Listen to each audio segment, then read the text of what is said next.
దూరంగా ఉండి కూడా ఒకరిని ఇష్టపడొచ్చు. వాళ్ళు మంచిగా కోరుకోవచ్చు. దీన్నే డిటాచ్డ్ కన్సర్న్ అంటాం కదా! అంటే వాళ్ళు హ్యాపీగా ఉండాలని కోరుకుంటాం. కానీ వాళ్ళు మన లైఫ్‌లో మాత్రం ఉండాలని కోరుకోం. Sometimes love is not about holding hands. It's about praying for them from a distance. ఈ థాట్ ప్రాసెస్ రావటమే అసలైన మెచ్యూరిటీ అనుకుంటా. మనం రియలైజ్ అవ్వాలి కొన్ని విషయాల్లో. అగ్గిపుల్లలు లాంటివి దూరం నుండి చూస్తేనే వెలుగునిస్తాయి. కానీ దగ్గరగా పట్టుకుంటే చేతులు కాల్చేస్తాయి. సో వాళ్ళని ద్వేషించాల్సిన పని లేదు. అలాగే వాళ్ళతో టచ్‌లో ఉండాల్సిన అవసరం లేదు. నువ్వు బాగుండు కానీ అక్కడే ఉండు అని అనుకోవటంలో ఎలాంటి తప్పు లేదు కదా! ఇది సెల్ఫిష్‌నెస్ కాదు. ఇది ప్యూర్‌గా సెల్ఫ్ ప్రిజర్వేషన్.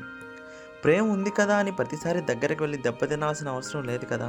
మనం కోరుకునే అందరూ మన లైఫ్‌లో ఉండాలని లేదు. కొంత దూరంగా ఉన్నప్పుడే వాళ్ళ విలువ, మన మనశ్శాంతి 2 సేఫ్‌గా ఉంటాయి. గుర్తుపెట్టుకో, కొందరిని వదిలేయటమే నువ్వు వాళ్ళకిచ్చే అతిపెద్ద గిఫ్ట్. మరియు నిన్ను నువ్వు కాపాడుకునే అతిపెద్ద ధైర్యం. Thank you for watching.